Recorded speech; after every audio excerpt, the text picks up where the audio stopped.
Welcome to our hen house. This is Jasmine Singer. This is Marianne Sullivan.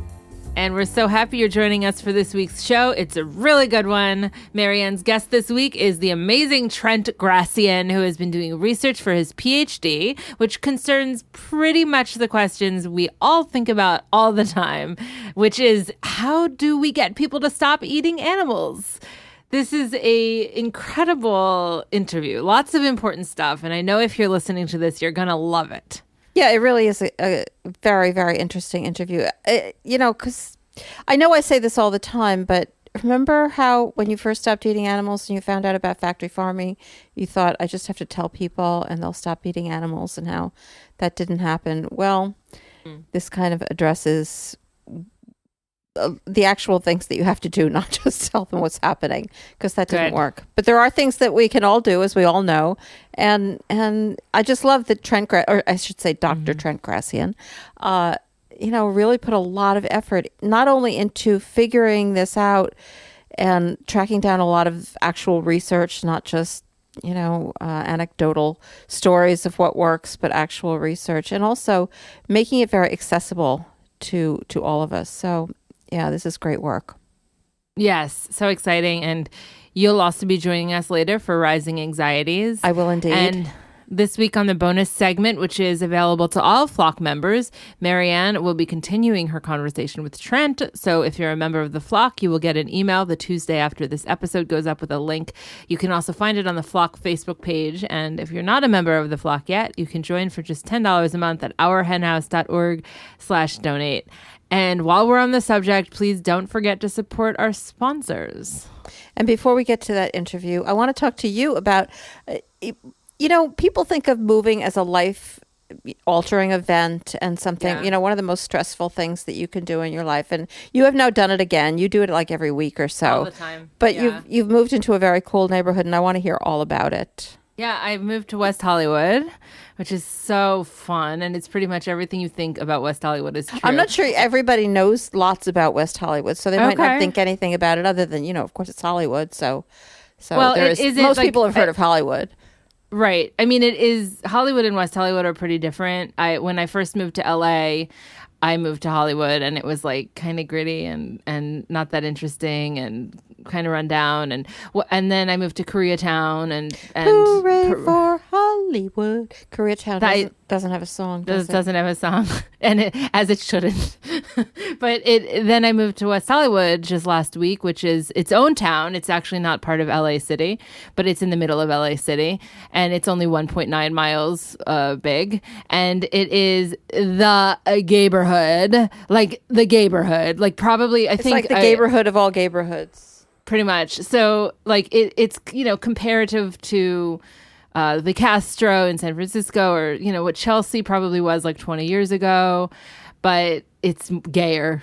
It's like Chelsea plus the Castro times 10 is pretty much West Hollywood. And I moved to the heart of West Hollywood. So if you're familiar, I'm on like is it weird to say where I live? No, I guess it's fine. A stalker would be an interesting turn of events. So sure, I'm on Santa Monica and Westbourne. And so it's really the heart of West Hollywood. No, Westbourne. Oh. now I'm going to call it Westbourne. I'm surprised that nobody ever has. Well, the area code is 90069, so I got like a couple 10-year-old chuckles out of that in my sleep stupor. Yeah, it goes on and on. Anyhow, so it is my little community, or the apartment complex I live in. 100% of the people who I've met who live here are gay men. Like, I've not met anyone else. Well, apparently that is no longer the case. Right. Unless you have made changes that I'm unaware of. Not yet. So I love it so much. I love finally being in LA in like a super walkable area. It has a 89 score of walkability, which is the highest walkable city in California, even more so than than San Francisco. And San Francisco is it's hard to walk to anything, even if you're right next door to it, because it's so really glutes. Yeah, you got to get the glute action going in SF. But you would love this. There's a free city bus that runs 24 hours a day across Santa Monica. Oh my God, I love that so much. Yeah, yeah. I And love it's public every transportation. 15 I love minutes. walkability. I hate cars. Yeah, no, you would love this. And then actually, I didn't even tell you this, but this Sunday is Ciclavia, which I'm doing, which is It's they what? shut down. It's called Ciclavia. I think I'm saying it right. I heard Ciclavia. it could be called like Cyclavia, but I think it's Ciclavia, which is basically like bikers take over a certain neighborhood and I don't you like bike that. ride. Well, but it's a boycott of cars, and they shut down the good. streets. And I'm Yeah. not objecting to it. I just have no personal interest in it. 'Cause I know, but you would like it because it is in favor of self-propelled transportation and public transportation. It's kind of its own protest, basically. I just always find that huge bike race, or maybe not race, but event in New York so annoying because you can stand on the corner for 4 hours and not be able to cross the street. Right, that's Everybody's true. going, woohoo! It's like, fuck That's you. true. But okay, well, I'm glad you won't be in West Hollywood. Pedestrians are good too. Right, that's true. But anyway, between like if you press in my neighborhood, it's so vegan friendly that when I was moving here, I was Googling like West Hollywood stuff because I was so excited because this is the first time since I left living in New York City full time that I feel like, okay, this is going to be a really fun 7 years until I move back to New York. And I have specific numbers in mind. That's why 7 years. But I'm in New York a lot. But this is the only place I think that I will feel like myself authentically in this area. It is walkable. When I was Googling all of these articles about it, every one of them brought up the vegan food because there's so much vegan food in West Hollywood. Yeah, no, I could totally live there. Yeah, I don't you even would totally understand people who do not find walkability important. Do they really? Yeah, I mean, like, why would people? And I assume nobody does because loads of places are not at all walkable. Why would anybody want to have to drive to everything? I know. But I mean, the pizza options alone, just at like your regular traditional non-vegan pizza places in my neighborhood, there's vegan pizza everywhere. Right before we were recording, I was at a coffee shop nearby working, and I left and I like poked my head into a poke bowl place, pun intended, and it had a vegan ramen option. You actually told me this at some point, and apparently you've lived in California, so that the word poke bowl makes sense to you. I had never heard of that, so I looked it up, and it is a Hawaiian dish. The kind of, it's sort of like like pho. Right, it's similar, Like but it's it different. has, It's not. I don't mean it's the same, but that there are like different sections almost that have like agreed, but most of the time it has beef in it. And right. Well, pho does as well. True, okay, But it's not. It's not Vietnamese as is pho. It's Hawaiian. But I want to try it. It looks great. But I want the vegan version. Yeah, they have Because that I'm vegan. here. Did you know that? I did. So I'm in walking distance to Gracias Madre, to Real Food Daily. My best friend Erica and I went to Craig's last week, which is like the paparazzi place. There was literally TMZ was outside waiting, and all these other paparazzi people were outside waiting, and they have a totally vegan menu. So that place isn't vegan, is but so it reminds. you. I know. Oh, And by the way, I think it's so cute that you call Erica your best friend. I actually I hope she's listening because it's like a joke.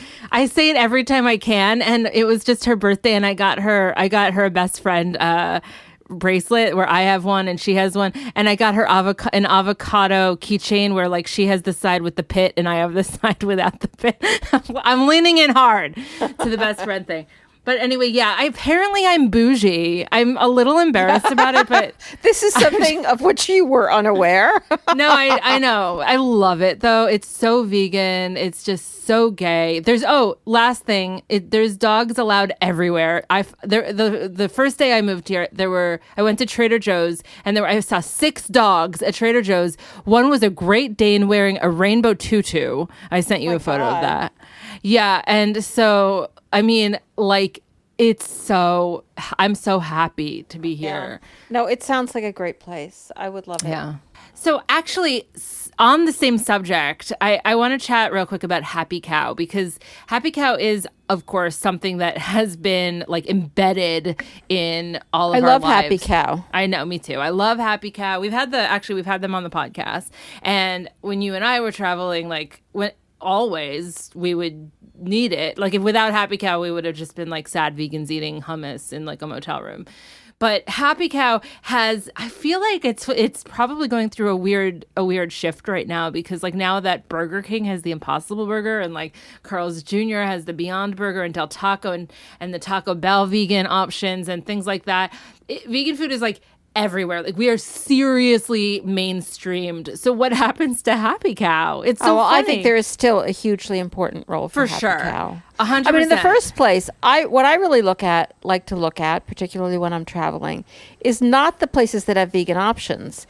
That I only turn to if it's absolutely necessary. I like to start with the vegan restaurants because I love to form my traveling around visiting some vegan restaurant. I love to be in a vegan restaurant and feel like I'm with my people, and so nothing has changed vis-a-vis that. I think there's still an enormous role for Happy Cow. I agree. I didn't mean to make it sound like I thought that there wasn't, but I even in relation to my new digs in West Hollywood, like I have a burger place around the corner. It has the word burger in the title of the restaurant, and there's a big billboard outside that says the Impossible Burger is back. And like it's just everywar. Yeah, even I kind of see it everywhere. Yes. And so, yeah. I certainly don't want those to replace the vegan restaurants. I just don't think they ever will. Because innovative vegan food is always going to be extraordinarily valuable. Damn it. Until we all disappear down the hole of climate change, which is basically all I think of all these you think days. About. I know. Are yes, you okay? I'm a cheery companion. I'm concerned about you, like a scotch. I think you should be more concerned about Mother Earth.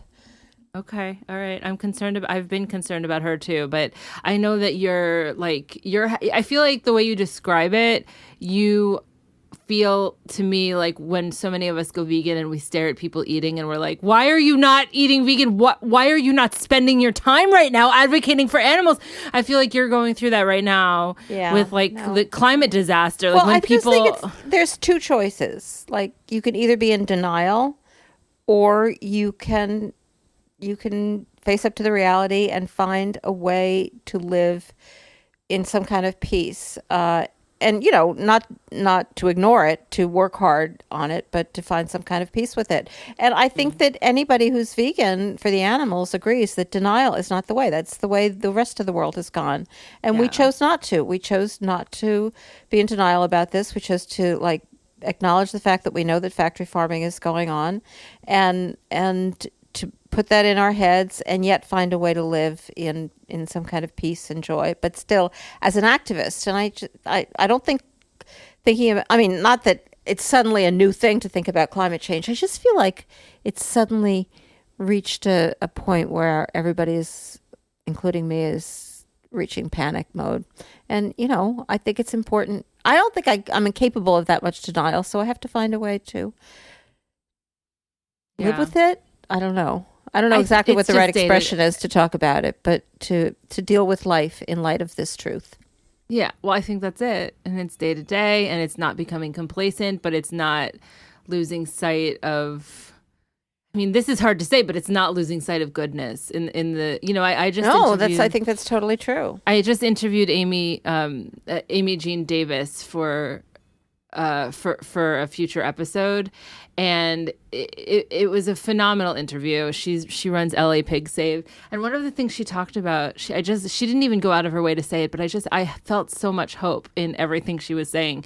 And she's like feeding water to pigs who are on their way to slaughter, and then 10 minutes later listening to those same pigs scream. And she finds beauty and she finds goodness, and I think that that's it's hard because you might be phoning it in. But when it comes to climate disaster, I think it's important. You know, you and I both have, and like everyone listening to this, both have a tremendous amount of inspiration from, you know, Greta Thunberg and all of the work she is doing. And I watched a little mini documentary that the New York Times has a new Hulu mini doc series called The Weekly, and they did something on like a group called the Sunshine Party, and it's basically kids. Sure. Yeah. Yeah, kids under 20 really who are moving the Democrats further left, and they're activists, and they're for the climate, and they were for the New Green Deal, and like so many other things. And, you know, that gave me hope. And so, like, in the midst of it, I wouldn't say that hope is exactly where I'm going. It's hard for me to find a lot of hope. That's too strong a word. But I totally agree that if you start thinking about this, you have to find, you know, the word that I've heard other people use is spiritual. And I think that's a perfectly fine word to use, you know, but we need to use that word in a very broad way to encompass a lot of different people's beliefs and personalities and whatever. But yeah, you have to find that ability to see beauty in the present, because we have the present, and regardless of what happens in the future. Like, don't waste this moment, this very moment. Do you think people are wasting this moment by listening to her? No, especially because we're about to chat with Dr. Grassian. Yes, it's a great interview, and it's fun too. Oh, good. We need some fucking fun. So let's transition to your interview with Dr. Trent Grassian, who, as part of his PhD thesis, conducted research with nonprofit organizations promoting meat reduction and veganism. That is my idea of fun, you understand? Yeah, you're a hoot. You know how to have fun. You do. Yeah. Meat reduction and veganism. Yeah, what's more fun than that? This is the largest study of its kind that he's going to chat with us about. And it addresses all of the questions we're most concerned about at our hen house. So I'm excited about it because he is a passionate animal advocate. He has volunteered with animals on 3 continents, and he spends most of his free time helping others adopt cruelty-free cooking skills. So Trent, next time you're in WeHo, come by because I still can't cook. Trent will be joining Marianne right after this. This episode of the Our Hen House podcast is brought to you by BetterHelp. That's help, H-E-L-P, BetterHelp. I am so excited about this sponsorship, by the way. It's an entire platform that is dedicated to helping those of us for whom there is something interfering with our happiness or preventing us from achieving our goals. I would say that probably applies to anybody listening to this podcast, because knowing the truth about animal agriculture definitely interferes with your happiness. Well, that's why I'm excited to use BetterHelp, and I'm personally about to start using it, so I'll keep you posted on how it goes. It's not for any particular kind of issue. It could relate to the agony you feel because of animals. It could relate to personal issues. BetterHelp will assess your needs and match you with your own licensed professional therapist, and you can start communicating in under 24 hours, which is great.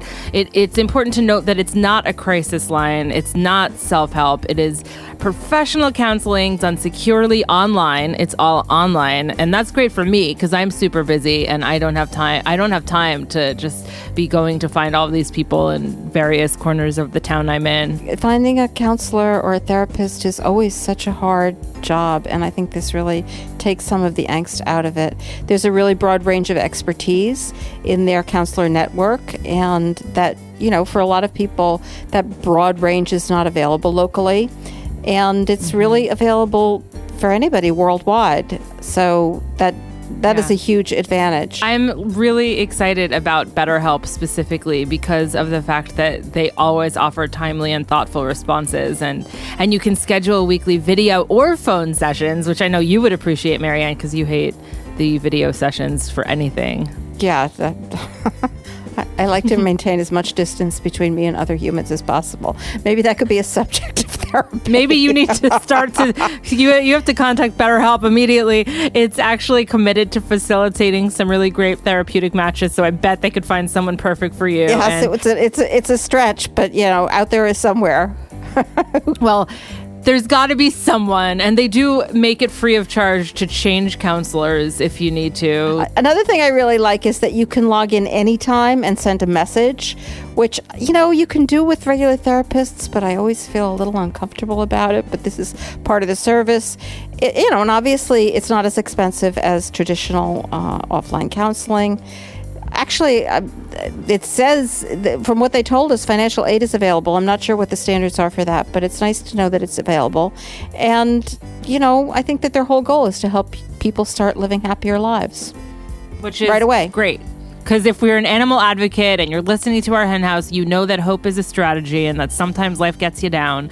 And if you visit betterhelp.com, and again, it's HELP, betterhelp.com/henhouse. Again, it's betterhelp.com/henhouse. You can join the over 500,000 people who are also taking charge of their mental health, along with me, with the experience of a professional therapist to help you along. So there is this amazing special offer that they have going on for our hen house listeners right now, which is that if you go to betterhelp.com/henhouse, you will get 10% off your first month. So join me in getting some better help.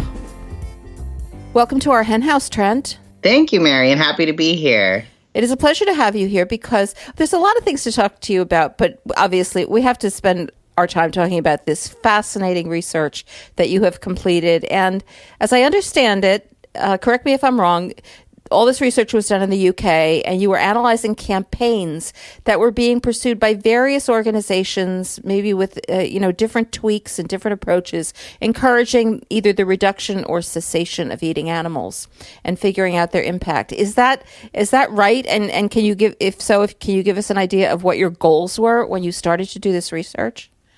Yeah, no, that is spot on. So basically, as an activist, someone who's comes from the nonprofit, third sector, et cetera, as well. When I went into doing my PhD, my goal was definitely to figure out, how can I help campaigns? How can I help these nonprofits, that are struggling with funding, struggling to know what's effective, and just looking at the research that's out there. And there's really so little, and most of it is not done particularly well. Very few actually peer-reviewed studies and things. So really, I wanted to actually work with the campaigns to figure out, who are their participants? What kind of journey are they going on in terms of actually changing their diet, in terms of motivators, barriers, etc. So yeah, what was really exciting and fun about it is that I was able to kind of work directly with the campaigns the whole time and talk to them about their needs, and do my best to really try to make this helpful and useful. But it was a long, kind of 3-year project that I'm glad turned out as it did, and I think hopefully has been useful. Can you briefly describe for us these various campaigns and what they were asking and how they differed from each other? Yeah, so I worked with 6 different organizations that have 7 campaigns. Some of the biggest ones in the UK, so organizations like Friends of the Earth, which is obviously an environmental organization. So they have a meat reduction pledge. And then Animal Aid, which is one of the oldest animal rights organizations in the UK. And now they only have one, but they had 2 different month-long vegan challenges. One that was just a generic one, and one that was for university students. A similar one was by Viva, another animal rights organization, and they have a 30-day vegan challenge that is more focused on food. So that makes it a bit different. It's more focused on recipes, making veganism taste good, things like that. I also worked with an organization that was promoting reduction for religious reasons. So it was a Christian organization, and another reduction kind of pledge. That's called Part-Time Carnivore, and that one's interesting because it kind of flips it on its head in that it focuses on how many days you're actually going to eat meat. And then the last one was iAnimal by Animal Equality. So that's a virtual reality campaign that has film of different, basically the experience of an animal raised for food. Well, that's interesting. Yeah, variety. So different types of campaigns. Yeah. So I want to get into all of the results and comparing them, but was there a particular result that just really surprised you? I think the main one, And it's funny because when I started the project, the main thing people kept asking me was like, where do you stand on the reduction versus abolition debate? What should we be promoting? And I was like, that's not what I'm focusing on. Like, please stop asking me that. That's not what I'm looking at. But actually, what ended up being so interesting was the fact that meat reducers were not very successful at actually eating less meat. And that was really surprising. But it really fit in with everything else I was finding, honestly. And I think my perspective on it, having done more research during time and in the data I was finding, made it make a lot of sense in terms of the fact that, when we're looking at dietary change, if people don't have a clear goal, if they're not actually changing, their habits on a regular basis, they're just going to still be eating in the same way. And it's going to be much harder to maintain this kind of reduction, which is very an abstract concept. This was one of the struggles I had. Like, what does it even mean to be a meat reducer? No one seems to know the answer to this question. And if you ask anyone, if you look at research, it's going to be defined in 6,000 different ways. And worst of all, I think the meat reducer has no idea if they're reducing often. I think there are definitely some people out there who are actively reducing their meat consumption, certainly, but a lot of times it seems to be something very temporary. Your default meat choices are likely to still fall within this construct of like, if I need a meal, it has to have something that's meat or a component that is like a meat alternative, right? So still centering this kind of meat element. So there was just a lot around that made it make a lot of sense why, meat reducers were 50% less likely to meet their goals than vegans. So essentially, like, the stricter your goal was, the more likely you were to actually meet that goal. Which actually, like, when you look at research, makes a lot of sense. But I think right now there's really a problem within the movement where people are kind of promoting this idea that just because people are more likely to accept a reduction goal, that's the goal we should give, like, pretty much all the time. And that's not actually research based, and it doesn't actually make a lot of sense. Just because people are willing to do something doesn't mean that's what you should be telling them to do. And any research into behavior change or into like anything that looks at, sociology, the way things actually work in society would tell you that that is not a correct assumption. So that's one of the things that's been really interesting, and one of the things that I think people are not always happy with my findings, I'd say. But at the same time, like, I can't change, what I found. And until other people are doing actual, like, rigorous research into this kind of really questions a lot of the assumptions people are making, I guess. Yeah, I have to say that I think that was the most surprising thing for me as well, because it's a finding actually I'm delighted with, because I like the idea that the most useful thing we can do is try to persuade people to be vegan, because I don't know how to persuade people to cut down. It's like so incoherent when you're really an animal person. But I mean, it does make sense in a broad sense. Like, cutting down on cigarettes never works. You got to quit. And I guess it's a little bit more physically addictive, but it does. But it still really surprised me. I guess one of the reasons it surprised me is because we see the products growing, the milks certainly, and now the Impossible Burger and we don't see that many more vegans. But still, the research shows that the more important driver of success, you're saying, is to try to go vegan. Yeah, and I think what it is really is part of that is about social norms, right? So I think, we are seeing certainly some increases in the number of vegans, it seems, certainly in like the US and the UK. I think more in the UK than the US, unfortunately. Yeah, no, I think the UK's really had a huge explosion. I think the campaign Veganuary probably has a big part to do with that, and some of the other organizations here like Viva and Animal Aid. But yeah, you're right. I think like it's really trendy to have these kind of foods right now, which is interesting. But again, it's like it's almost like it's a cuisine, which is good in that it's like getting more people to try vegan food. That's great. But it's not actually getting them to change anything about the way they eat. It's more like, oh, I'm going to get a burger. Well, this time I'll get a vegan burger, or something like that. And the other time I'll get a meat burger. But that doesn't actually do anything to encourage them to have greater change. And this is the problem when we say like any amount of reduction is good. And I've heard so many different organizations and people say that, but it doesn't really make sense, because someone who's trying those foods, they may not be open to a vegetarian vegan goal right now, but that doesn't mean that if you don't strategically give them the right information and support, that in 6 months, they might very well be open to a vegan campaign and going fully vegan. And this is what I found, for instance, in one of the vegan campaigns that I worked with, only about 23% of people wanted to be vegan in 6 months. But actually, the people at 6 months were much more likely to actually be vegan. So if we actually expose people to these things, and actually get them to change their habits on a more regular basis, I think that's where we really can see big change. And I certainly think that, this reduction message, we can't just completely throw out because there are people, of course, who, if you say the word vegan to them, are going to run away screaming. But the reduction message needs to be clearer is the first part, because it's a totally unclear goal. No one knows what you mean when you tell them to reduce, like you said.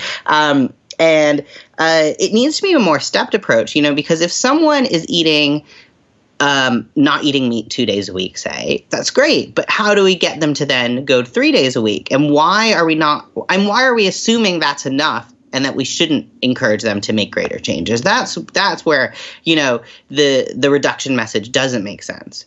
Because from an animal perspective, from all these perspectives, it doesn't make sense to tell people not eating meat twice a week is great. You're done. It makes sense to get them to do that and then encourage them to make greater changes and keep going in their journey. And so that's it's more of a step than a goal. Yeah, I mean, that's how I see it. I see it as, and this is something I really think we need research into desperately. The use of a stepped approach, I think, could be very effective. So, for instance, when we have campaigns that promote a meatless day a week, I personally don't think there's any evidence that is actually reducing their overall consumption, but it might be helpful in terms of people who think every meal needs meat. They think, oh, if I eat this vegan meal, it's not going to taste good. It's not going to be healthy. I'm not going to feel satisfied. Maybe having 1 day a week is a great starting point for them. But once they get there, why are we then not, after a few weeks, after a month, saying, great job. Like, how would you like to increase that to 2 days a week? I bet you could get a lot of people on board.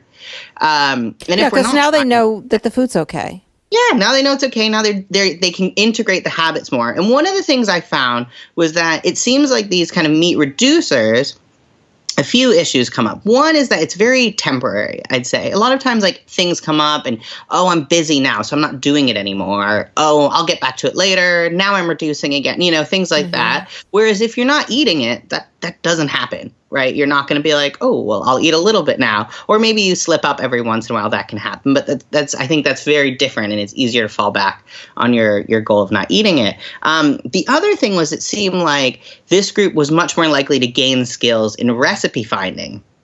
So what this suggests to me, and within my focus groups, I really found that, their ideas of what a meal was, and like, oh, my default, like, I'm out, I'm going to run and grab something, was often this kind of meat thing they were used to. So then if they want a vegan or vegetarian meal, it takes planning. They have to maybe buy some kind of convenient food option, or they have to get a recipe. And often I find, I don't know if you've experienced this, that meat eaters who find vegan recipes go for like the most complicated thing. I think they're terrified it'll be bland. So if they go for these recipes I would never make and take like 10 hours, Seriously. So I think, yeah. So they think it's really difficult. And it continues to seem difficult if every time they're having a meat-free or vegan meal, it takes conscious planning. Whereas I don't even, have to think about it because I do it full time. So I think this is where we're not understanding the way that behavior changes and the way that like social norms change. Because as social norms are shifting, our message really should be shifting as well. And we should be encouraging people to keep, changing more and more rather than just saying they've done enough, basically, is my thinking. So the people who are signing up for these vegan campaigns, though, that you're following, I mean, the fact that they've signed up for it indicates that they're motivated in some way. Does that skew your results at all? Is there a way to take that into account? And were they all signing on? And I think this is something I want you to clarify, because I think it's why don't you answer the first question and then I'll ask you the second question. Yeah, sure. So that is certainly, so the population I was looking at is certainly people who are already thinking in this direction, right? So it's kind of what we might think of as the low-hanging fruit. So that definitely affects the results in terms of people who are already thinking about reduction. There was a lack in people who are health motivated within my sample, which reflects like the nature of the campaigns not really being focused on health. So I think certainly research into that sample would be interesting. So there was stuff about the motivations in particular that was very interesting, which I can elaborate on, but I'm not sure if you had another question you want to ask first. No, it might be relate to the same thing. So why don't you, maybe you might end up answering my question. Well, that would be convenient. Yeah. No, the motivations. So the motivations were really interesting in terms of, I looked at several different motivators, but the main three, of course, health, environment, animals. And like I said, there was a real engagement gap, I think, in campaigns in terms of reaching people who are health motivated. Research suggests that like people who are still eating meat are perhaps more likely to be health motivated. And perhaps this is a good way to get people on board. The issue I found, though, with the health and environmental motives is that these motives were effective, but they were actually significantly more effective when they were only somewhat motivated by them and more so motivated by animals. So to me, this suggests that the way campaigns can perhaps be more effective is, yes, get people who are interested in health, get them interested in reducing, et cetera, for health reasons or for the environment. But then once they're in, that animal message is key. So this was the main thing I found in terms of motives I think is really important, was that the animal motive seemed just to be the most powerful. I love the results of your research. I love that. I always say to people, like, it'd be so awkward if I found that some random motive, like that health was the most effective, or like cost. That would be kind of awkward to be telling everyone, because it also wouldn't make as much sense. So I'm glad that, it makes sense anyway, but I'm glad that I can say something that makes sense to me, and it's what I found, and there's nothing I can do to change what I found. But yeah, so basically, in terms of the animal motives, people were more likely to meet their goals, more likely to exceed their goals. They reduced more, everything. Their ideas of barriers were lower over time, the more motivated they were by animals. And of course, this makes sense, actually, because when you think about it, things like environment and health, it's much more abstract in terms of actually being motivated in that way. And in addition, there isn't as much this personal element. I think that, with the animal motive, you can really feel that relationship to a certain animal, a certain experience. Many people talked about even their dogs or, interacting with cows. It was always a mammal, but some kind of animal experience that was really powerful. And I think you can draw on that. And that is inevitably going to be a much more powerful motivator than other things. And it's going to be a more consistent motivator in terms of having a message of this is not okay at all. Whereas for the environment or health, you might say, oh, I can, have it sometimes. And what I found was that the animal motive was, because of this specific relationship, linked to what I call a vegan mind shift, which, I think most vegans probably know what I'm talking about in terms of these foods not being food anymore. So it's not like you're feeling, you're not feeling sacrifice because you're looking at that and you're just like, that's not food, that's suffering, that's death. For me, I know I'm someone who meat still smells good sometimes, which upsets me horribly. But I'm exactly the same way. It smells delicious, but I don't want to eat it. Yeah, I'm like, but that's not an option. Like, I'll smell it and I'll be like, oh, what's that? And then I see it and I'm like, oh, not a food. Exactly. I can't eat that. And you're just not going to get that with health or the environment. So I think there are just so many reasons that the animal motive we need to include as much as possible. So this is why I say, there's no reason not to have campaigns with other messaging. But you're making a mistake, I think, if you're not then also including the animal component, because I think that's where you're really going to get people to make bigger changes and get those changes to stick.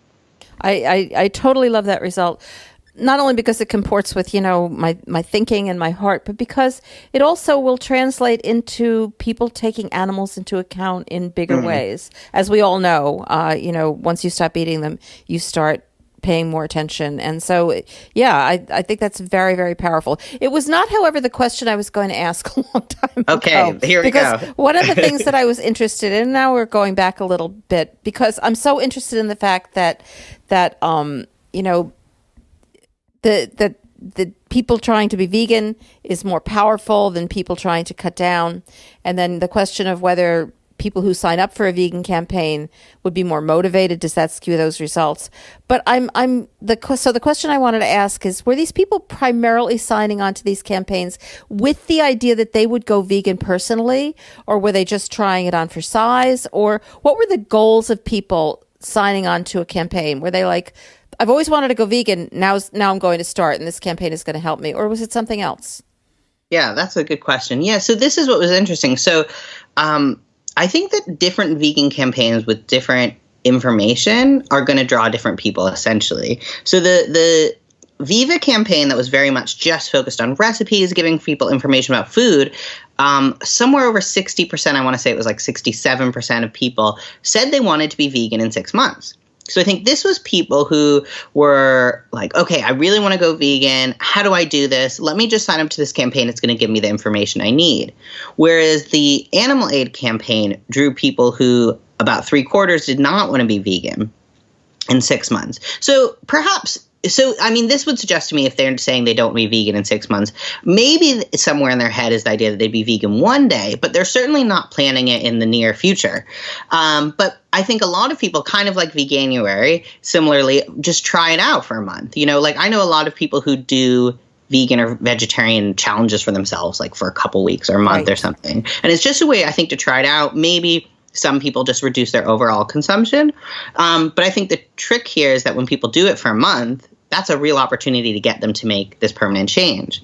But what was really interesting was even within these samples of people signing up for these campaigns, the vast majority did not plan on changing their dietary category in 6 months. So what I mean by that is, like, if someone signed up as a pescatarian, most likely they were saying, oh, I'll still be a pescatarian in 6 months, but maybe they'll be eating less of something. So I thought that was really interesting, because in my head, you think, well, they're signing up for a campaign. They want to make some kind of big change in their life, but perhaps not, and I think people are really hesitant of the idea of cutting something out completely. The biggest change that people were willing to make was vegetarians willing to go vegan. And I think that also makes sense in terms of they've kind of already made what people might think of as the big change of cutting out meat. And they've kind of already had to make this change. So maybe now they're open to just doing more of that and becoming vegan. And I think also nowadays it seems like, where we used to see the word vegetarian all the time, I think we're seeing vegan a lot more. So I think maybe these two are kind of, it's becoming more normative if you're a vegetarian to think, oh, maybe I'll go vegan one day. But I was surprised, really, in the focus groups. This was one of the things I was really terrified about. I thought I would get into these focus groups and have meat reducers on one side and, hardcore vegans on the other side, and it would just be like a battle. But actually, I heard almost no arguments at all. It was fascinating. There were a few people who were vehemently anti-vegetarian vegan. But other than that, many of the meat reducers, even I just remember one mom whose daughter had recently become vegan, and she, I don't think, had ever really considered these options, but she'd come, sign up to a reduction pledge just thinking, oh, I need to get some recipes to learn how to cook for my daughter. But she and several other meat reducers really seemed to empathize with the idea that one day they would be vegan, which I was shocked by. You don't think of a meat eater as someone who is considering veganism as a reasonable goal. And I think that's really what we're told within the movement over and over, that people are scared of veganism. But I think, certainly within this sample, that's not the case. And I think, certainly what we need is some research into the general population. We need a lot of randomized control trials would be excellent.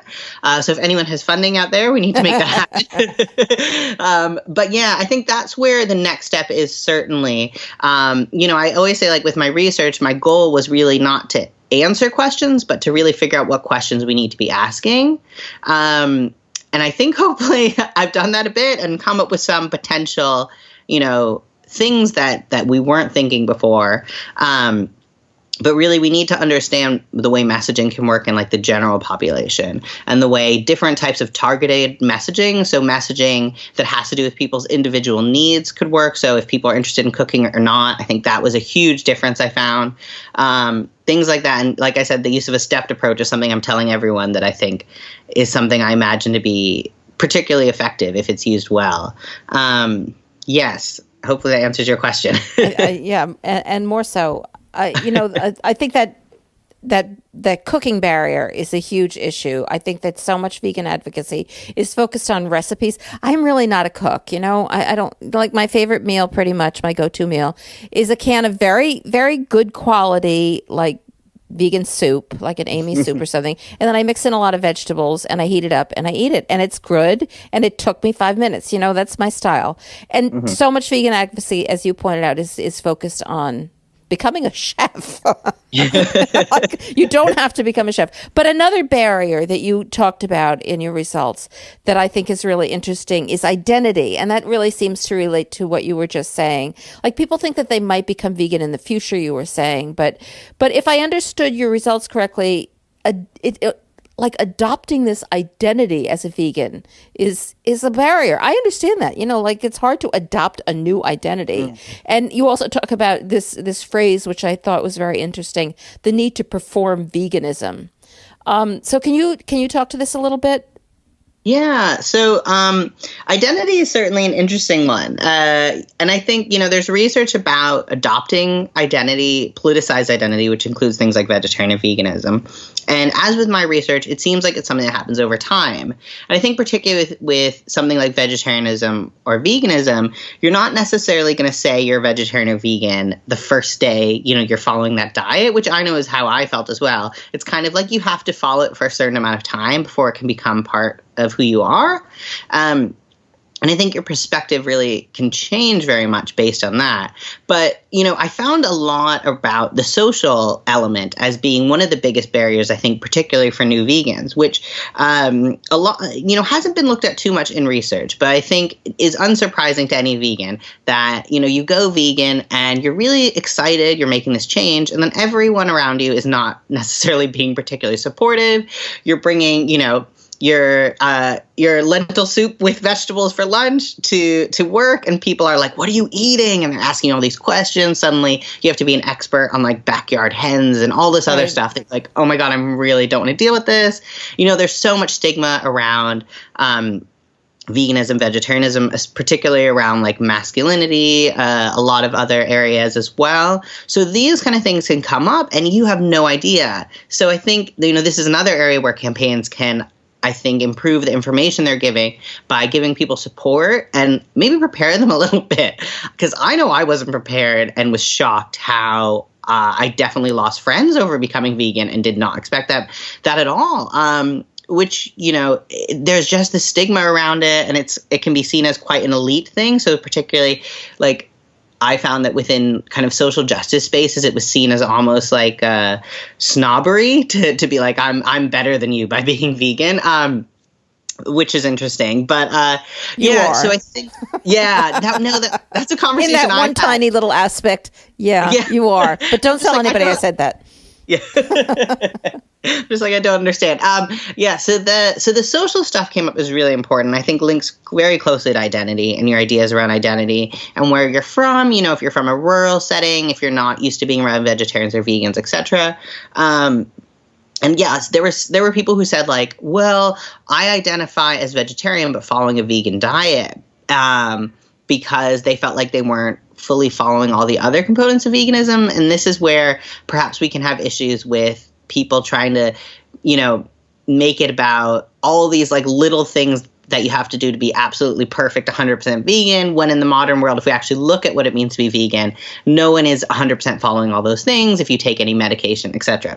But that's a tangent. So I think that, the identity part is a bit tricky. And then, so the idea of performing veganism. So this is a term I borrowed from Richard Twine's research.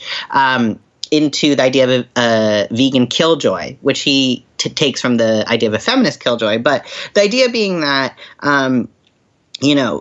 back to this work situation, if you're at the office feeling like you have to show, oh, this is my lunch and look how amazing it is, veganism is the best. Or worst of all, like going out to eat with people and the only vegan option is something horrendous and you get like a plate of 2 pieces of lettuce. Everyone else has like a 3-course meal and you're trying to pretend it's amazing and you're so happy because veganism is so easy and amazing. And I know I've been in that situation many times. So that this can contribute to feeling kind of isolated from people. And and feeling that you can't just be true to yourself. It can be very tiring. It can lead you to, I think, further distance yourself from like omnivorous friends, family, because you don't want to deal with those situations like, oh, I'd go to that dinner, but I'm going to have to eat this terrible meal and pretend it's fine. And that's going to be exhausting. Or make a fuss. But that's another stereotype, right? The idea that we're like really fussy and awkward. So you don't want to seem that way. So I think there's a lot of kind of navigating social situations that we're not necessarily prepared for when we go vegan, because we're just thinking about, animals or whatever, your motive is. And it's like, what? Now I have to deal with all this that I didn't want to deal with.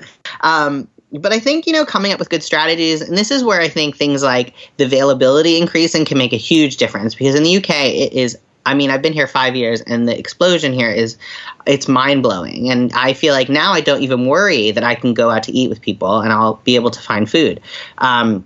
And it will usually be fine, whereas before it was just a nightmare. So things like that, I think, there are so many different areas where changing to the environment, changing what's around and norms around veganism can make it so much easier for people to be willing to, try vegan food and then be able to be vegan in a way that is less stressful, I guess. Yes, totally. I think in addition to the fact that you're much more likely to be able to find food, you're much less likely to be able to be the vegan that they've ever met. So there's less of an obligation to like represent veganism to everybody and answer all of their questions. So yeah, as it gets easier, it will get easier. That I think is true. One issue I really want to address before I let you go is about the participants in this campaign, because I feel this was an important aspect for you. Were they representative of the population as a whole? Yeah, that's a good question. So there were a couple of things that make this a very specific population. So one is that most people in the campaigns were already reducing, which I found interesting. So, most people in the vegan campaigns were either meat reducers, vegetarians, pescatarians. Far fewer were actually non-reducers. Whereas in the reduction campaigns, it was just over 50% were already following a meat reducer diet. And they had just under a quarter who were non-reducers. So that's one thing that, like I said before, this is definitely a different population than than the broader population, excuse me. The other thing was that there certainly was a real lack of diversity in who these campaigns are reaching. So, the sample was significantly more likely to be female, which I think no one is surprised by. But they were also significantly more likely to be white. There were very few people of color. There were very few people from, low-income backgrounds or people who are not have university or post-grad degrees. So I think when things like intersectional veganism or radical veganism, which is a term from Christopher Sebastian, are becoming increasingly part of the movement, which I think is fantastic.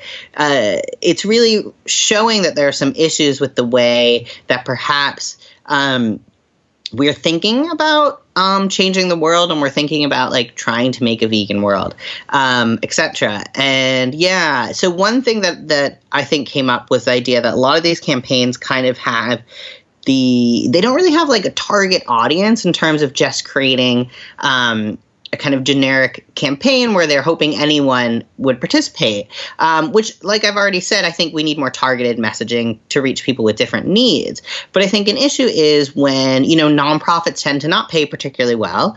And a lot of times you have to have a high skill set. A lot of times you're getting people from a wealthier background, to work there because, someone who's willing to be paid significantly less than they would otherwise is likely going to be someone who has other resources available to them.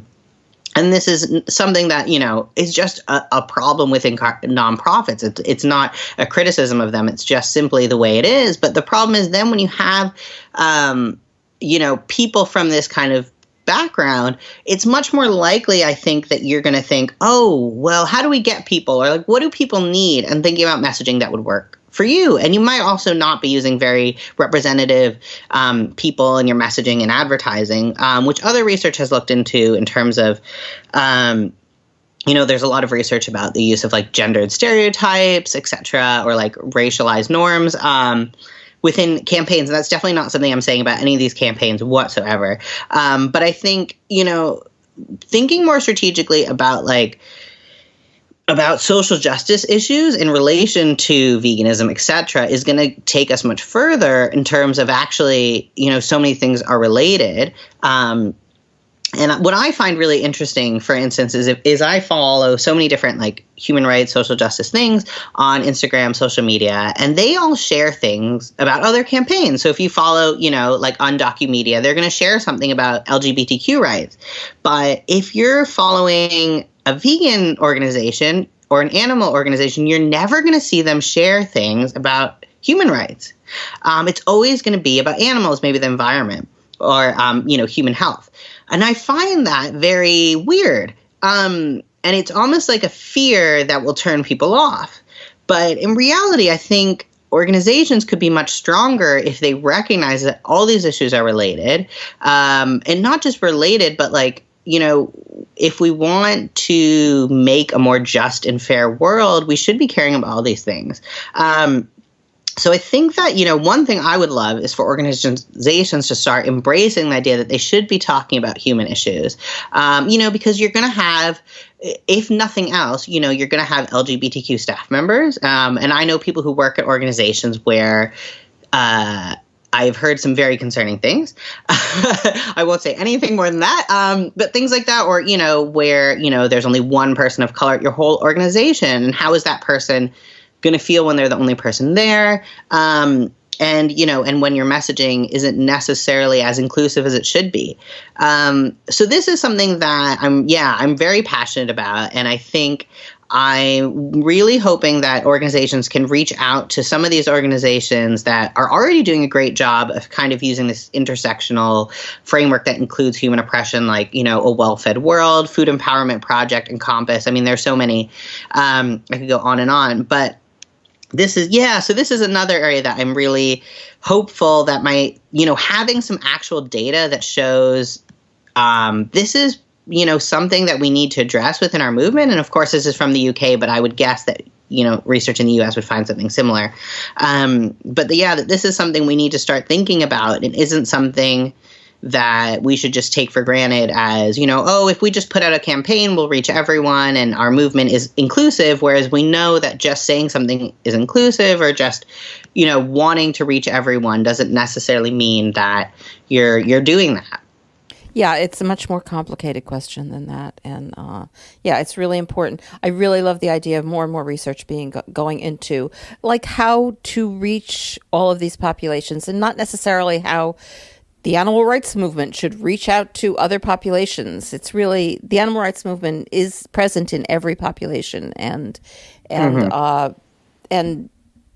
researching how to make it more effective in every one of those populations, and with all of the people everywhere of every background who care about animals, because we are everywhere and we have to empower all of those people. I think I love the idea of more research going into all of those questions.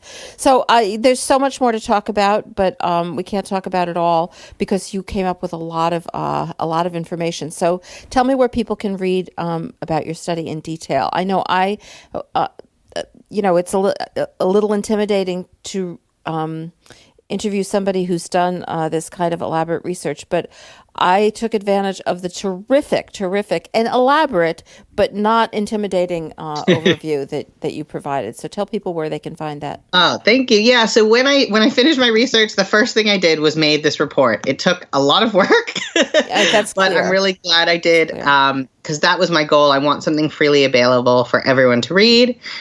So it's a report that outlines my findings, and I promise I wrote it in as layperson terms as could be possibly done, with some really clear bullet points and things. But it's on my blog, which is at For Us All site, so SITE, so forusallsite.wordpress.com. You can also get in touch with me there if you have any questions. I'm always happy to talk to people about campaign ideas or research they're interested in doing, anything along those lines. But yeah, the report outlines all the different areas and has a summary, recommendations, things like that. So you don't even have to read the whole thing. You could just look at the parts you're interested in. Yeah, it was really fascinating. and I highly recommend it to people. Thank and you. I know that you have many presences online, and we don't have time to talk about all of them, but I'll just mention London Vegan Voices, Vegan Researchers and Enthusiasts, and probably other things as well. So just tell people a little bit about where they can find all of those other resources that you were putting out. Yeah, so I was formerly involved with a group called London Vegan Voices. That's a pro-intersectional group in London. I unfortunately have had too much going on and have had to kind of hand that group over, but that's still going strong if people are interested in that space, which is great. I'm also involved in an online group called Vegan Researchers and Enthusiasts, which is on Facebook, and anyone is welcome to join. And it's a place where people share relevant research and talk about research and things like that. And yeah, my blog is kind of the main place to find me. I think I try to, put up a blog post at least every week about little excerpts from my findings and things like that, to just try to be helpful in any way I can. Well, you are very helpful, and all of this has been fascinating, and it really is. It's just so important for us to start talking from places of research rather than our impulses. And I'm glad to find out that a lot of my impulses match your research. So that's always that's good news. Yeah, So, you have good impulses. thanks so much for sharing all of this information with us today, Trent. My pleasure. Thanks so much for having me. Please like us. Check us out on social media and follow, do whatever you need to do to keep us on your radar. On Facebook, Twitter, and Instagram, we are at Our Hen House, all one word. Also, you can find us online at ourhenhouse.org. And if you want to get in touch with us, or if you have any questions, or if you have any quandaries that you want us to consider addressing on the air, you can email us at info@ourhenhouse.org. Anxieties are rising. So much anxiety this week. I really don't know where to start. I think I'll start with this New York Times article. This ridiculous article. The vegetarians who turned into butchers. Yep. That's what the New York Times is wasting its time talking about. Not surprising, is it? I kind of didn't have the patience to read this whole long article. It's interview after interview with a lot of women who, they really, really care about animals and the environment, so they became butchers. And that was their solution. Flatiron steak is the second most tender muscle in a steer's body. The guy sits on the scapula, and I love it because it has beautiful lacy fat. That sounds like a vegetarian, doesn't it? Yeah, an ethical vegetarian. So it's basically interviewing all of these butchers who used to be either vegetarian or vegan, and their philosophy that in their heads they are, quote, in this to turn the conventional meat industry on its head. It's just such bullshit. Then it talks about how they grew up hating the factory farming system, and they were vegans for many years. All of them have kind of the same story, and then they found that their health wasn't doing well. And here's one. She had several anxiety crises, and her second one came in college when she returned to eating meat after learning that the soybean and corn monocultures that accounted for much of her vegan diet were wreaking havoc on the environment. Seriously? Like, how stupid are these people?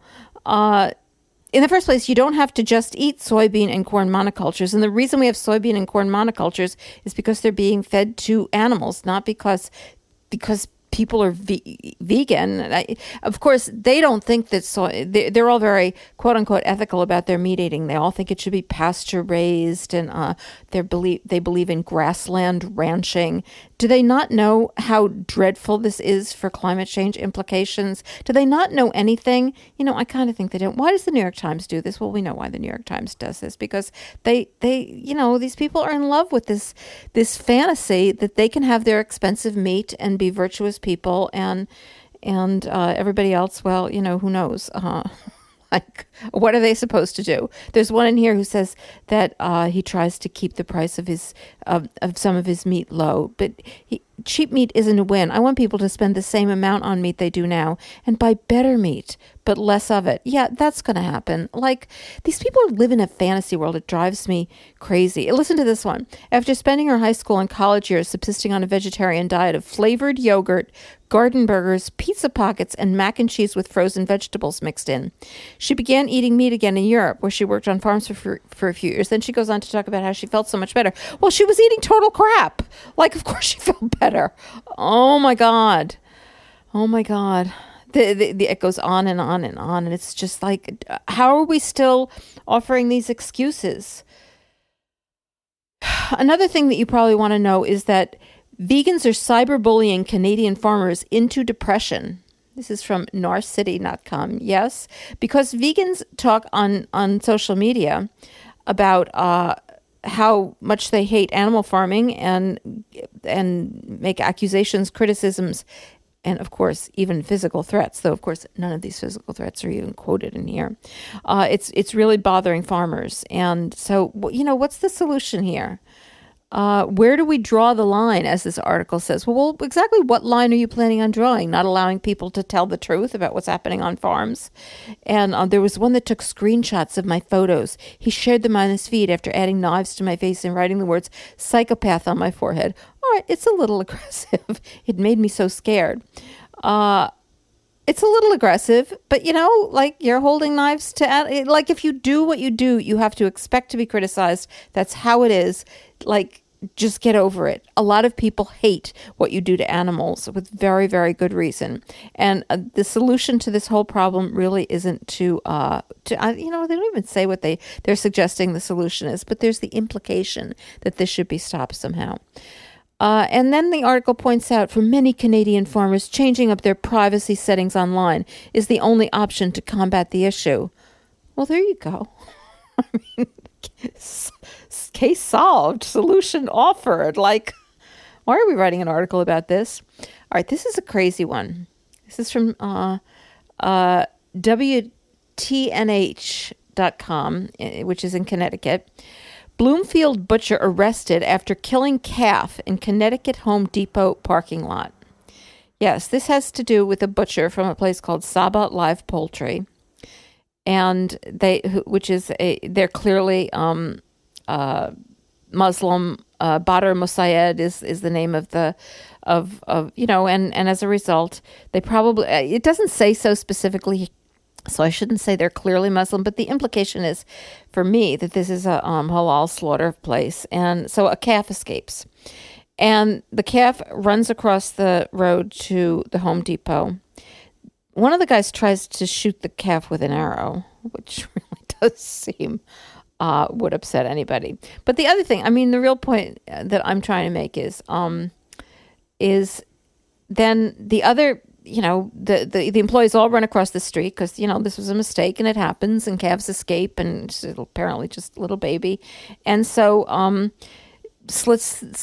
gets in the parking lot, catches the calf and slits the calf's throat with a knife.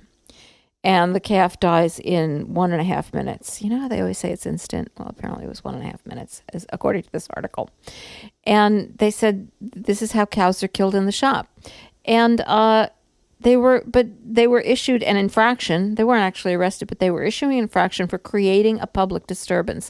I just think this is there's just something so deep here about, well, of course it's horrifying that this would happen, and it's nice that this station thinks it's horrifying it would happen, but it happens every single day. And the problem is that it created a public disturbance because it happened in front of where people could see it. People just don't want to see what happens, and they don't want to know what happens to these animals, and it disturbs them. Crazy, right? I felt like I had already reported on this story, but Penelope, our wonderful listener Penelope, sent it to me and said, you should use this for rising anxiety. So now I'm wondering, maybe I didn't talk about it. If I did, please forgive me. But this is because this is a crazy story. This is this thing in Arby's where they're developing this vegetable, which is a carrot made out of turkey. They're trying to go in the reverse direction, and instead of making meat out of plants, they're making quote unquote plants out of meat. like, is this nuts or what? According to this too, that it has all the same nutritional value as a carrot because it has vitamin A and it has a lot of protein. Well, of course it has a lot of, I mean, I don't know whether carrots have protein or how much they have, but meat obviously does have protein. Nobody's denying that. And they say it has a lot of vitamin A too. I can only assume that they added vitamin A. And carrots, of course, have lots of other things in them, lots of wonderful things that I'm sure this thing doesn't have. So that seems like a lie. So they call it a vegetable. They call it, this particular one, a merit. And according to them, they will. They have promised to never, under any circumstances, offer substitutes for real meat. The chances, quote, the chances we will bring plant-based menu items to our restaurants now or in the future are absolutely impossible. Does this mean they're not going to have any plants on their menu? Like what?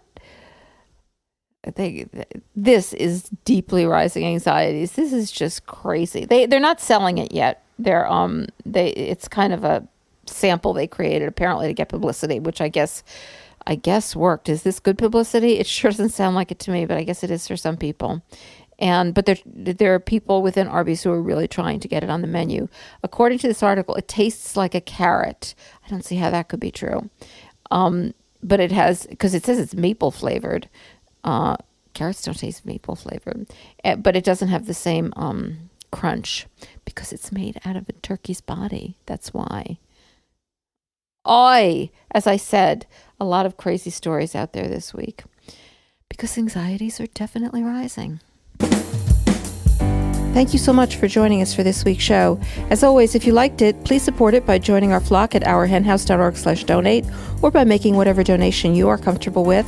You can also leave us a good review on Apple Podcasts, like us on Facebook, follow us on Twitter or Instagram.